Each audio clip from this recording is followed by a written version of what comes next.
Iran की सेना ने इजराइल को बड़ी धमकी दी है। ईरान के रेवोल्यूशनरी गार्ड्स के कमांडर जनरल हुसैन सलामी ने कहा है कि इजराइल का अंत ज्यादा दूर नहीं है। ईरान का परमाणु कार्यक्रम हमेशा से ही इजराइल का टारगेट रहा है, लेकिन अब ईरान के जनरल कह रहे हैं कि इजराइल का परमाणु रिएक्टर भी उसके निशाने पर है।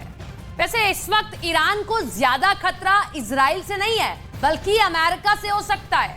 इसके साथ ही खाड़ी में ईरान ने ग्रीस के एक तेल टैंकर को अपने कब्जे में ले लिया है, जिसके बाद अमेरिका ने कहा है कि ईरान की ऐसी हरकत को बर्दाश्त नहीं किया जाएगा। इसका असर अमेरिका पर होगा, कैसे होता है ईरान की नौसेना के बीच देखने की आशंका है, क्योंकि अमेरिका के 3 जंगी जहाज लगातार ईरान के आसपास ही ऑपरेट कर रहे हैं।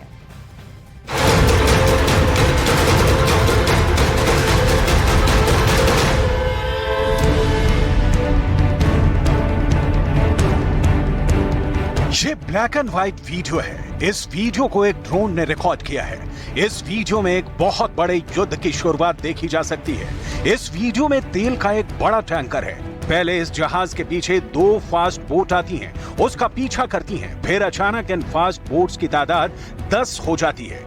गिन लीजिए, 1, 2, 3, 4, 5, 6, 7, 8, 9 और आगे से इसे शिप को घेरने की कोशिश वाली 10वीं फास्ट बोट भी है। क्या ये समुद्री लुटेरे हैं? क्या ये जहाज पर कब्जा करने की कोशिश है? तो सच ये है कि ये एक तेल का टैंकर है, जिस पर ईरान ने दावा किया है कि वो उसकी समुद्री सीमा से गुजर रहा है, और ऐसे में ईरान ने लॉन्च कर दी अपनी फास्ट बोट। इस इलाके में ऐसा होता रहा है, आए दिन ऐसा होता रहता है। ईरान अपने समंदर में दखल बर्दाश्त नहीं करता और फौरन कार्रवाई करता है। जब भी कोई शिप उसके हिस्से वाले समंदर में दाखिल होता है, तो ईरान फास्ट बोट से लेकर हेलीकॉप्टर तक तैनात करता है। अगर कमांडो एक्शन की नौबत आए तो ईरान उससे भी पीछे नहीं हटता।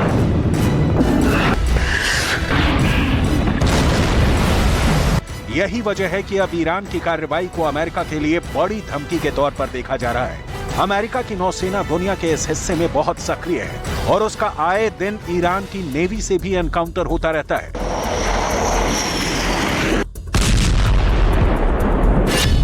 अमेरिका ने कहा है कि ईरान की हरकत बर्दाश्त नहीं की जाएगी।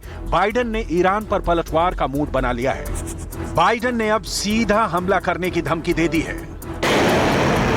अमेरिका ने अपनी नौसेना को पर्शियन गल्फ के इलाके में तैनात किया हुआ है और यहाँ उसके जंगी जहाज कतर और संयुक्त अरब अमीरात के बेस की तरफ आते जाते रहते हैं। अमेरिका के इन जंगी जहाजों को भी ईरान नहीं बख्शता और कई बार इन पर बड़े बड़े हथियारों वाले जहाजों को भी ईरान की नौसेना धमका चुकी है। यही वजह है कि अमेरिका यहाँ पर अपना कैरियर बैटल ग्रुप भी एक्टिव रखता है। उसे लगता है कि ईरान के साथ किसी भी वक्त युद्ध की जरूरत पड़ सकती है। लेकिन क्या ईरान बाइडेन के इन तेवरों से डर जाएगा? क्योंकि उसके पास वो हथियार है जो अमेरिका को इस इलाके में घेर सकता है। चाहे वो ईरान की क्रूज मिसाइल हो, चाहे वो ईरान के खतरनाक ड्रोन हो, या फिर ईरान के कमांडो दस्ते हो, ईरान अमेरिका को यहां पूरी ताकत के साथ काउंटर कर सकता है। ईरान इन तीनों को एक जबरदस्त फायर पावर के तौर पर इस्तेमाल कर सकता है। ये ईरान का इलाका है और यहाँ उसे अपनी ताकत पर बहुत भरोसा है। अब डर है कि ईरान और अमेरिका का टकराव बढ़ा तो क्या होगा, क्योंकि यूक्रेन में चल रहे युद्ध और फिलिस्तीन पर इजराइल की बमबारी के बीच ये तीसरा वॉर जोन है जो अचानक एक्टिव हो गया है। क्या एक नया खाड़ी युद्ध होने जा रहा है? क्या इराक और अमेरिका के बाद अब ईरान और अमेरिका की जंग होगी? क्या अमेरिका और ईरान का युद्ध हुआ तो ये वर्ल्ड वॉर में तब्दील हो सकती है? ये तीनों सवाल इसलिए क्योंकि खाड़ी में तनाव बहुत ज्यादा है। इंटरनेशनल मैरीटाइम ऑर्गेनाइजेशन के मुताबिक नियोमी नाम का ये टैंकर जहाज ग्रीस की एक कंपनी का है। इससे पहले भी ईरान ने ओमान की खाड़ी में एक जहाज को अपने कब्जे में लिया था। वहीं अमेरिका ने अप्रैल में ईरान का एक टैंकर ग्रीस के पास पकड़ने की कोशिश की थी। इसलिए अपना ईरान एक कदम पीछे हटने को तैयार है और ना ही अमेरिका इस इलाके से हटना चाहता है। ये ईरान की समुद्री सीमा के करीब स्ट्रेट ऑफ हार्मूज का इलाका है। 2019 के बाद से शिपिंग लेन को लेकर अमेरिका और ईरान के बीच काफी तनाव बढ़ा है और अब यहाँ अमेरिका और ईरान का आमना सामना करीब करीब रोज की बात है। ईरान की कमांडो टुकड़ियां अमेरिका और यूरोप के जहाजों को लेकर बहुत मुस्तैद रहती हैं और जब भी किसी को अपने इलाके में देखते हैं तो हर तरह के ऑपरेशन लॉन्च करने के लिए तैयार रहते हैं।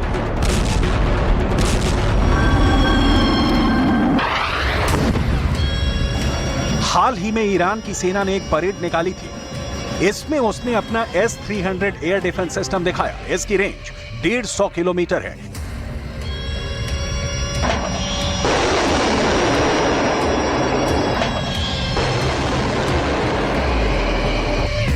इसके बाद बारी आई ईरान के ड्रोन आरिश-2 की। ये एक स्टैंड पर रॉकेट बूस्टर की मदद से टेक ऑफ करता है और ये एक आत्मघाती ड्रोन है, यानी खुद को बर्बाद करके टारगेट को तबाह कर देता है।